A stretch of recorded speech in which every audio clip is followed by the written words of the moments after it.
I've got the amazing Lisa Williams in, who is known as the Vision Board Queen. So today we're going to be talking about the Vision Board Queen's Guide to Your Dream Life.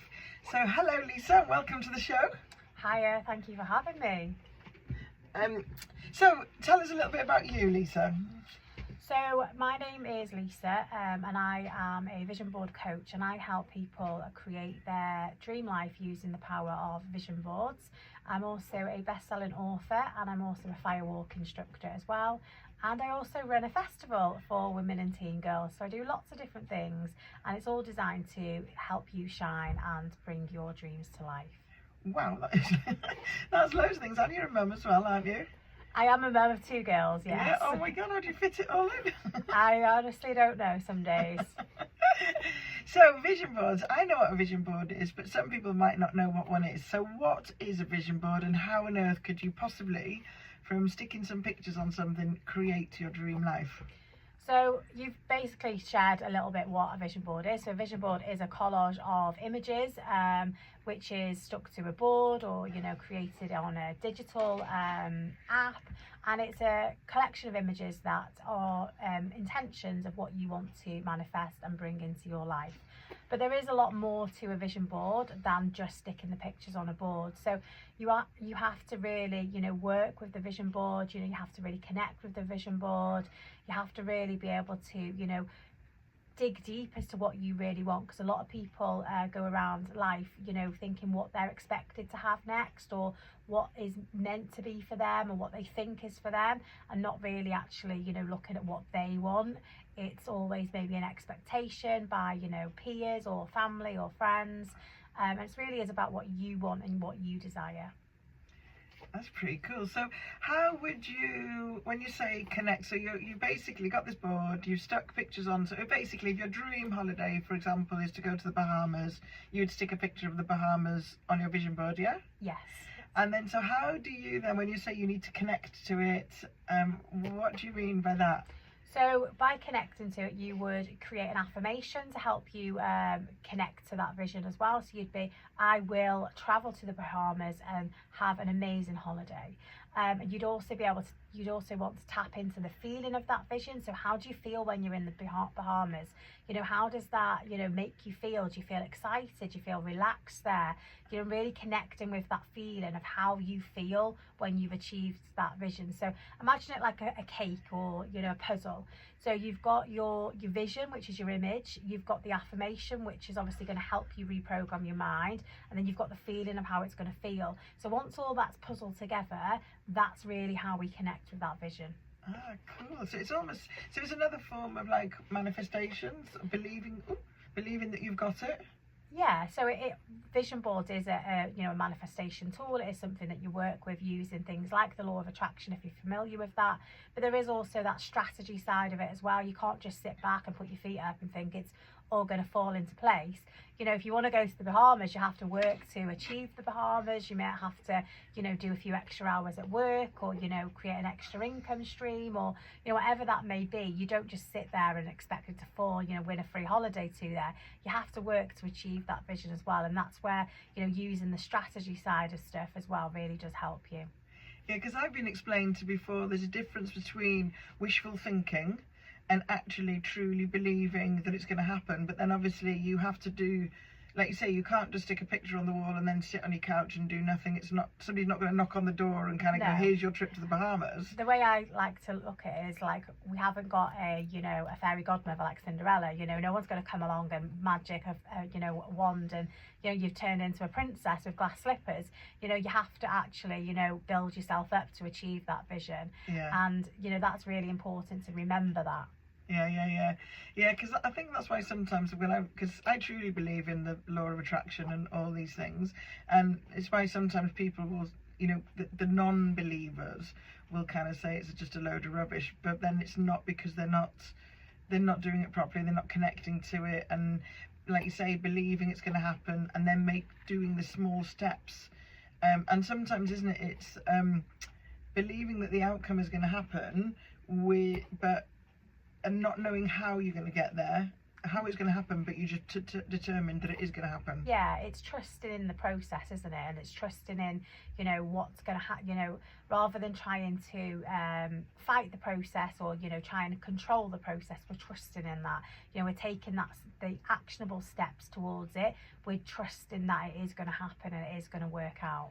And how did you get into this? What did you do before vision board queening, and how did you kind of suddenly go? Great question. So I got into personal development really first, and I did that because I was working, or I was a direct selling presenter. I was working with a brand called Unique at the time, and they were really big on pushing out things like personal development and things like that. And I listened or read The Secret. Oh, yeah. And then at first I didn't really understand it, if I'm honest. I was like, that's not really, I don't really get it, you know, how does that work? And then I read a book called The Universe Has Your Back, and that's when it really clicked for me. It really made sense. And that's when I really started to look into this side of life, really, a little bit more. I started to, you know, work with it. I created my first vision board, and then I fell in love with that vision board. And then once things started to kind of like happen, I was like, oh my God, I can't believe I've actually achieved this. Now, when I look back to that very first vision board, it was like 8 years ago, I like that life that I put on there is absolutely the life that I live now, and even more. And it really does, you know, it inspires me to share this with more people, because I do think it's really, really important to understand that there is different ways of life. You know, many people are stuck on that hamster wheel of life, and it is hard to get off it, but there is things out there that can help you. You know, my personal journey started just because I wanted to learn to be more confident. You know, I didn't have any confidence in myself, and that's what kind of led me to work on my personal development. But answer to your question, my previous life, I worked in accounts. So it's nothing to do with a vision board. Oh, wow. So from kind of quite what you'd, in some people could term, from almost like corporate to a little bit woo-woo really then, isn't it? Yeah. But that's quite mad that you started this to work on your confidence, because I've only known you for a short time, and I've seen you stood on stages, I've seen you talking. I would have never thought for 1 second that you were someone that used to not have any confidence. Yeah, and when I started the direct selling company, the first thing I said is, I will never go live. Oh, really? Yeah, I'll never go live. You'll never see me go live. I didn't even like taking a selfie of myself. You know, that's how real low I was in confidence. Oh my gosh. And so for the listeners that don't know you, ever since I've known you, you've always had pink hair.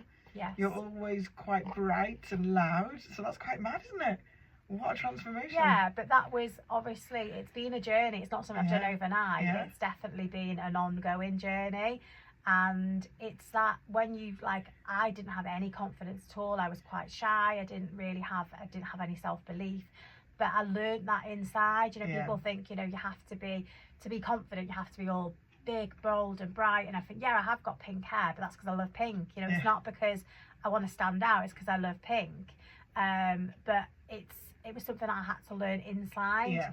And then once I learned inside, I was then able to express that outside.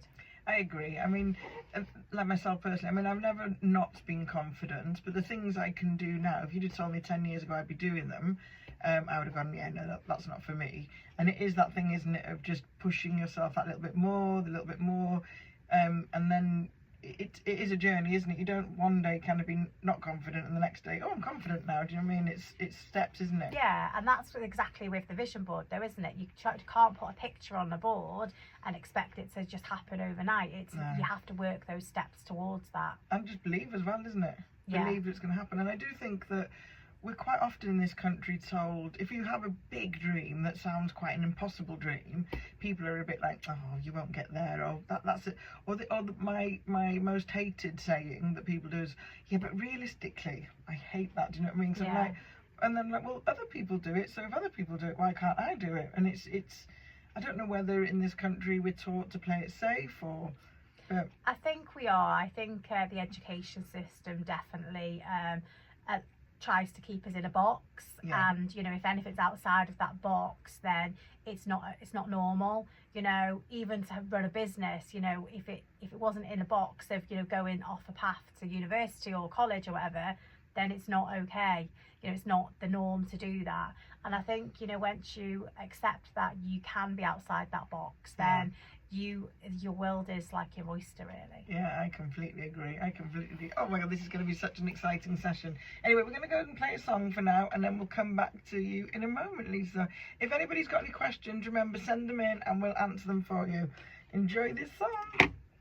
Hello everybody, we're back again. So it's the Glow and Go Hour with Zara, and we've got Lisa Williams here, the vision board queen. So this is quite exciting. So if you missed the beginning, we were talking about vision boards and what are they.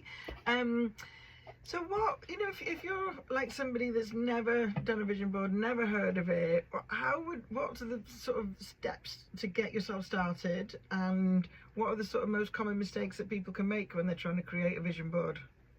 So great question, Zara, thank you for that. So the easiest way to make a start is to get yourself a pen and paper and just write down all the things that you want from life. You know, this could be, you know, health goals, financial goals, you know, anything that you want to do, anything, you know, if you run a business or anything like that, you know, write them all down, get it out of your head and onto a piece of paper. It could be small, it could be big, it doesn't matter. Just get it out of your head and onto that piece of paper. Once you've got this piece of paper, and it may look messy, it may look scrappy, it doesn't matter. Once you've got that piece of paper, I would go through each one individually and start working on an affirmation. And that is to help reprogram your brain, because your brain will automatically say, I can't do that, because you've not trained those pathways to believe in yourself yet. So using affirmations will help you.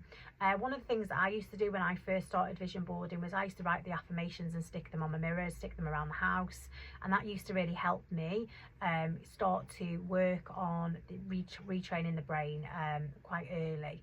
So once we've done that, you can then start looking for images. You can look online, there's lots of great places online. You've got Google images, you've got Pinterest images, you can buy some magazines. Obviously that's more costly, so if you want to flick through some magazines and you've got time to do that, it is more costly, but it is a fun way to kind of start looking for those images as well. So once you've collated all your images together, you can then start sticking them down on your vision board. Great place to get some board for nice card is the Range. They've got lots of different colours. If you're drawn to a certain colour, go with that. And then the common mistakes people make is they don't connect with it, which we did speak about earlier, and that is just making sure that you're using it as part of your daily tools. So, you know, when you boil the kettle in the morning, focus on one thing off the vision board. You know, when you're sat at the school run, focus on one thing off your vision board, and just make sure it's your daily practice to really connect with that vision and really start working and weaving that into your daily life. Yeah, because they say, don't they, to put the board somewhere that you see it, like yeah, not in a cupboard away. Yeah, absolutely. Make sure it's somewhere where you can see it. Make sure it's somewhere where you're actually looking at it each day, on the back of your fridge, on the bedroom door, you know, somewhere where you know you're going to see it every single day. Mine is above my office computer, so I know I'm going to be sat at that office most days, so I know I'm going to see that every day. And it's just making that conscious connection with it. And you said in the last bit that you said that if you look at your vision board from 8 years ago, you're now living that life and beyond that life. So do you mind sharing a couple of things that you put down that now have happened? Yeah, of course. So one of the first things that I ever put on a vision board was a selfie with Gary Barlow, which I am a massive Take That fan, hence why we've just played Take That.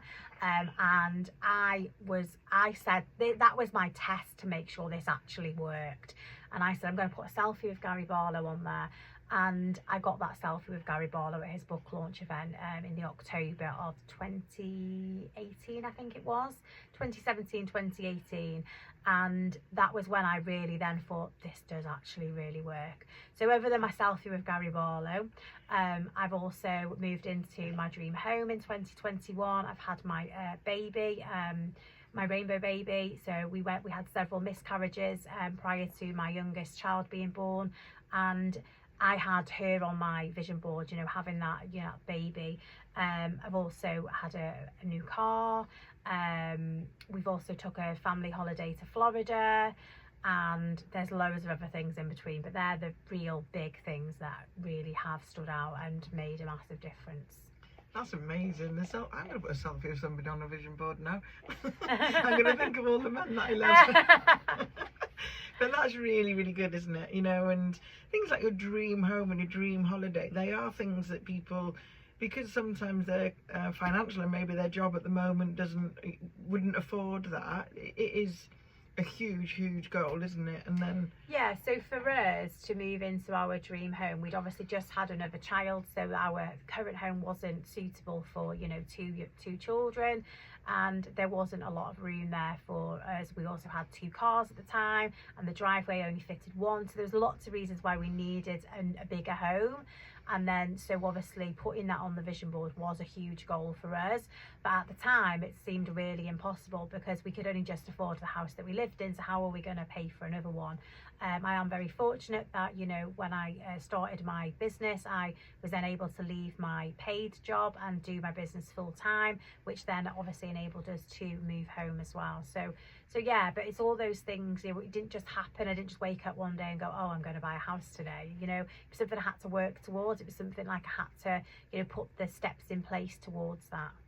It's almost like laser focus as well, isn't it? These are the things I actually want, because we do.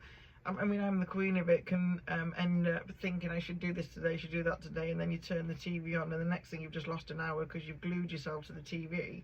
So there's lots of stuff, isn't there, that we can get distracted that take us away from our goal, isn't there? Yeah, there is, and I'm not saying this is a bad thing, but I'm actually someone who doesn't really watch TV, and I started that, you know, habit when I got myself focused on what I wanted. So yeah, I will have Netflix nights, you know, I will have the odd binge, but I don't really make it a daily habit. I don't put the TV on every day. Yeah. And it's because I've got dreams to fulfill, and I'm not going to do that sat there watching the telly. Yeah. So it is, you know, something that I made, you know, a commitment to do that. Yeah, because I mean, I don't have children and stuff, so I don't have as much demand on my time from people that live with me. But they do say, don't they, the TV is like a dream stealer, because you can just, especially, and it's not against people that do this at all, but especially if somebody like, say, because I stopped watching all the soaps and everything years ago because I realised I got so hooked up in their life stories that weren't true that I was wasting hours when I could be doing the things that, yeah, I love that Tim used to said the TV is a dream stealer. I love that. That's great. I'm definitely going to use that one.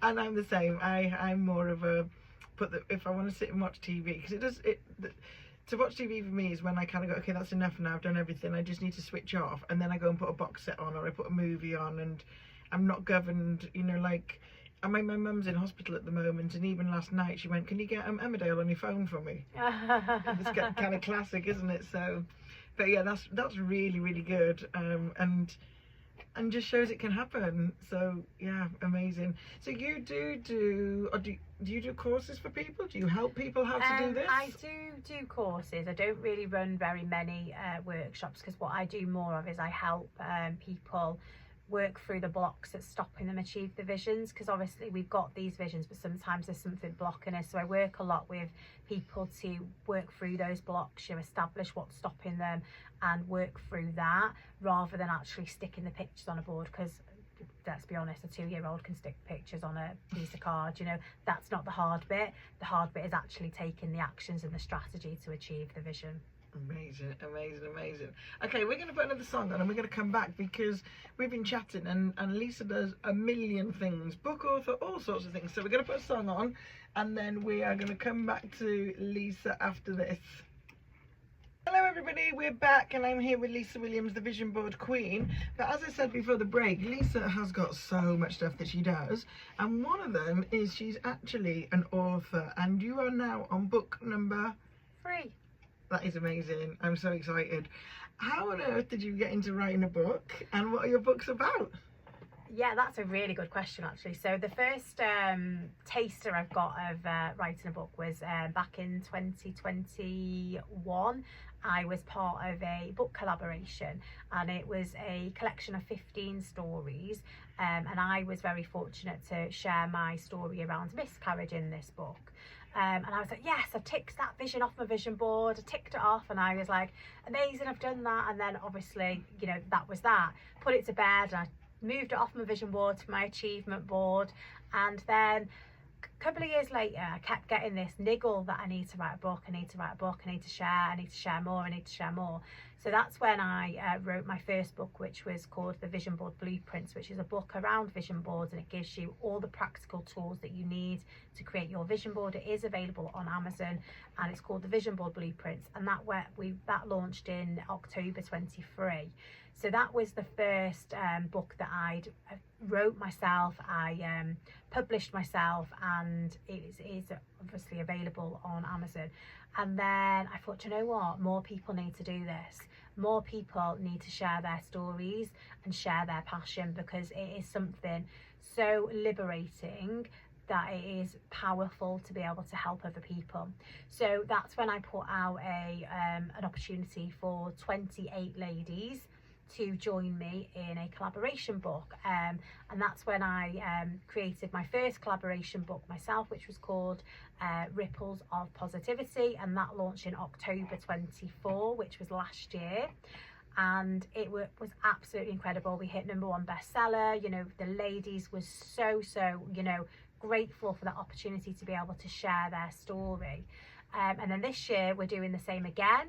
So this book has 18 ladies in it. So we've got 18 authors in this book, and it's called The Rippers of Resilience. So 12 of the chapters are stories around resilience and how people have, you know, overcome resilience, use resilience, and really use that to anchor, you know, the empowerment person that they are today.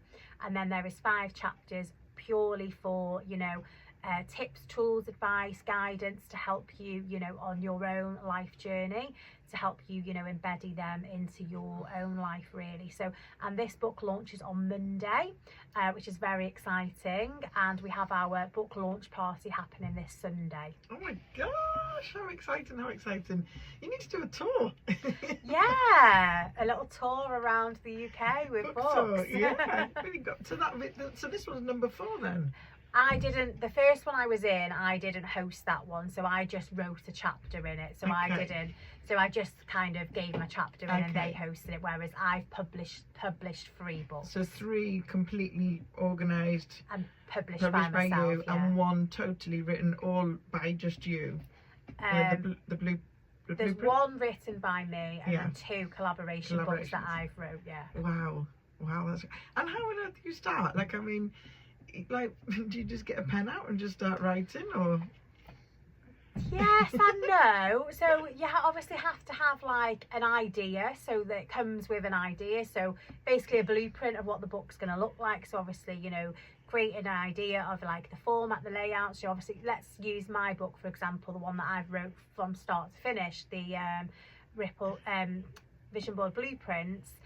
That I obviously created a structure of how I wanted the book to look, and then I wrote within that structure. So I'd write like a couple of words at a time. Some people could just get a pen out and just write a whole book in a day. That's not me. Actually, writing's probably one of my weakest things. You know, it took me 3 times to pass my English GCSE. You know, I'm not a strong writer, so I like to do like a couple of 100 words here, a couple of 100 words there, and then kind of bring it all together. So I like to do mine over a length of time, rather than actually like, you know, smashing it all out in one go, really. Yeah. So, but it's having the structure there first of what you're going to talk about and how it's formatted is really important to get started. Yeah. And did you have somebody to kind of read it for you and check it's grammatically correct? Yeah, so I do use an editor and a proofreader, because like I said, English isn't my strongest subject, so I do use an editor and a proofreader, just so that I know that it's, you know, 100% publishable, worthy, if that's even a word. That's the thing that I'd be scared of. I always remember school essays that I'd just go off on a ramble on a tangent. Yeah, so obviously they help draw it back in if there is, you know, things that have gone off and, you know, it's not relevant to what you're trying to talk about. So yeah, that is, that to me is important, whereas some people might struggle with the publishing side, so they might need to get help with that side, whereas that's something that comes quite naturally to me, so I'm confident doing that myself. God, that's amazing though. Wow, that's a really good thing on your CV, a published author and a #1 bestseller. Yep, so both books that I've launched so far have been #1 bestsellers, and Brilliant. we're hoping to get a #1 on Monday as well. Amazing, amazing, amazing. So, and what's the new one called for people to find? Ripples of Resilience, and it will be available on Amazon from Monday. The Kindle will be £1.99 on Monday, so that will be on special offer for launch day, and then the book will also be on Amazon as a paperback book. That's amazing. Do you get to choose pictures and things? Pictures of... Is there any pictures on the covers and things Yeah, like that? I design the cover myself Excellent. all the time. Again, something I'm quite confident doing. Yeah. Oh my God, that's amazing. I'd be walking around with a t-shirt saying, I am a published author. I have got a Vision Board Queen t-shirt, if that helps. And the other thing, this is how I really feel that I connected with you, was the festival, Womani Fest.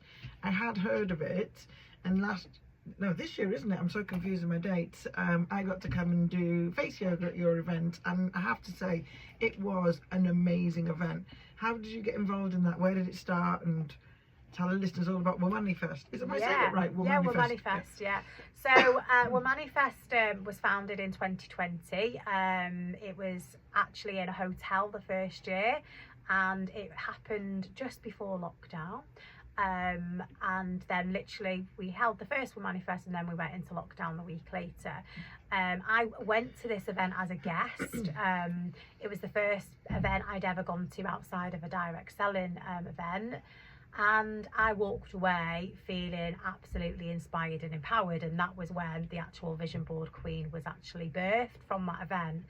So we obviously went into lockdown, so then we couldn't run events, events weren't able to be ran.